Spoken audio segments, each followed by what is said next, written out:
Sil kept insulting my husband for being a stay-at-home dad, so I exposed how he supported her whole family at her wedding dinner. So the backstory here is that I, 28F, and my husband Jason, 29M, met 6 years ago and got married about 3 years back. We also have a 1-year-old daughter together. We met because of my brother, who's good friends with Jason because of their line of work. Jason used to be a cop and my brother runs the pizza place which he used to frequently visit. They struck up a friendship and 1 year, my brother brought Jason back home for Thanksgiving. That's how we met for the first time, and soon after, I asked him out and we started dating. After being together for 3 years, he proposed and we got married. I'd met his family quite a few times before marriage, and most of them had always been very warm to me, with the exception of my sister-in-law Janice, 27F.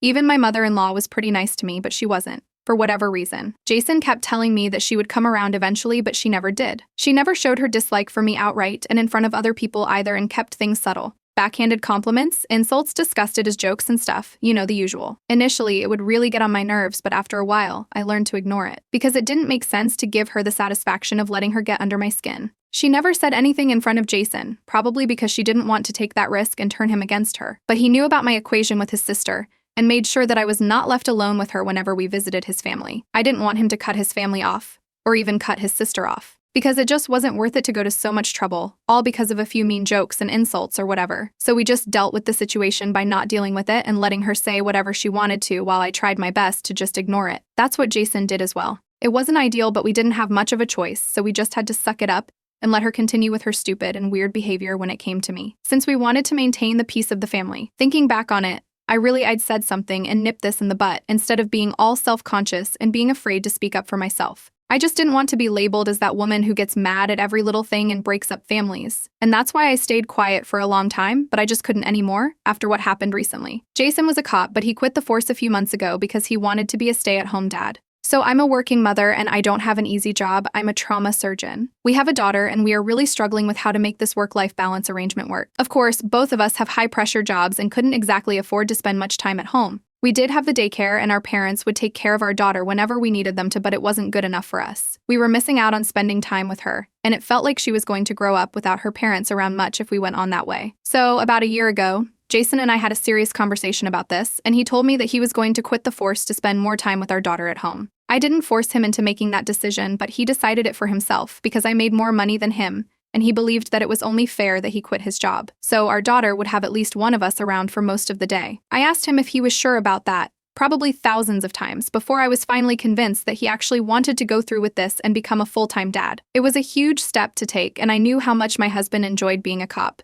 so I wanted to make sure that he wouldn't resent me for this. But I don't think he would, because he seems more than happy to spend his days taking care of the household and our daughter. The last time we spoke about this was just a few weeks back, and he told me that initially, he had found it a little difficult to adjust to being a stay-at-home dad after working for so many years. But with time, it became easier for him because he could spend time with our daughter. He seems quite content with his life and how everything has turned out for him. He doesn't seem to have any complaints because he says that his dream job used to be being a cop, but now it's being a father, and that's pretty beautiful. His family, however, doesn't see any beauty in the situation, and I should have seen it coming, because his family is pretty traditional. They do allow women to work, and most of the women in his family are working women. But the catch is that they don't allow their men to work at home. None of the men in my husband's family even touch the household chores because they consider it beneath their dignity. So eventually, the women in their families end up doing the household work along with their jobs, or they are forced to quit their jobs like my mother-in-law. The crazy part is that they don't even see anything wrong with this arrangement and think that it's completely fine. Jason and I have discussed this in person, and both of us agree that it's a ridiculous school of thought. But we never spoke about it with his family because they would just come out with some stupid arguments to cover up the misogyny,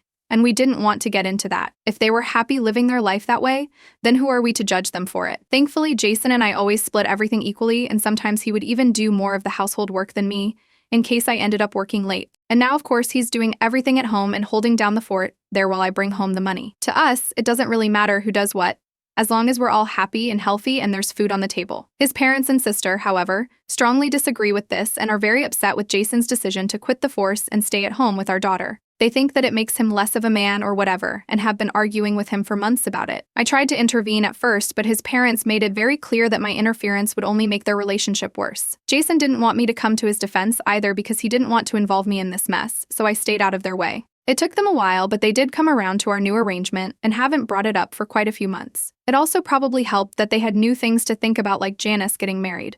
Her boyfriend of 2 years, Harry, 27M, proposed to her, and after that, Everybody pretty much forgot about Jason because this was a much bigger deal. We were thankful that they chose to get engaged around that time because it really helped to take the heat off of us. For a few months, nobody from his family brought up Jason's decision to quit the force and tried to fight him on it. We were quite relieved because we thought that this had finally blown over and we wouldn't have to hear about a man's role in his family ever again. But then Janice held her rehearsal dinner yesterday, and that's where this came up again, so I had a bit of an outburst. Janice is getting married in one day, so this is a bit of an emergency and we need to figure out what we want to do about this really quickly. This is time sensitive, so we would appreciate a fast response to this post. So while we were at dinner, Jason and I were sitting opposite Janice and Harry. Their parents and a couple of other family members were also sitting around us, and we were all having a normal, fun chat. Nothing too controversial, and I was relieved that we were finally getting along with his family like before. It was a big deal, especially after how upset everybody had been when Jason quit the force. I didn't think this would happen again. But then Janice decided to go off topic and started asking me how my work was going. I felt uncomfortable, but I had to answer the question because it was a very normal and innocent question in itself. But I knew where she was about to take it. I told her that my work was great and left it at that, hoping that she would take the hint and not drag this out. But then she asked Jason how his work was going and cracked a joke about how his job finally allows him to take time off without worrying about anything because now his life is just a long vacation since he is living off of my income. She didn't stop there and went on to say that at least now, it's clear to everybody who wears the pants in our family. She cracked a few more jokes that were pretty below the belt and kept making fun of Jason while he quietly tried to ignore it and smile through it all, trying to take it like a sport.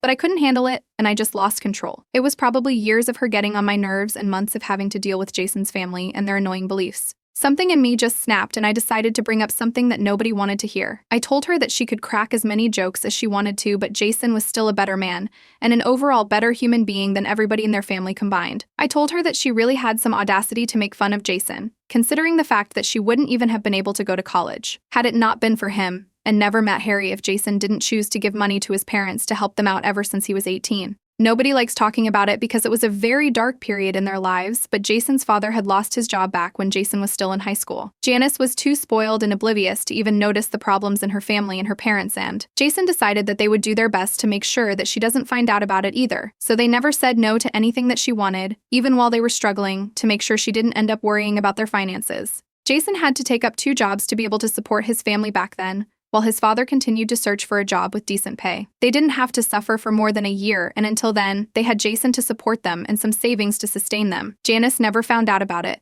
because her family didn't let her know, and she was oblivious to everything that happened back then until I brought it up at the rehearsal dinner. She was shocked, and so was everybody else because this was a huge secret, and nobody was supposed to talk about it, because they didn't want her to find out. But after almost a decade, I had finally brought this up, and now she knew exactly how much she owed to her brother. So she had no business making fun of him and trying to put him down like she was at the time. Everybody else might be too great to tell her the truth, especially Jason, so she would finally be grateful to him, but I wasn't above it.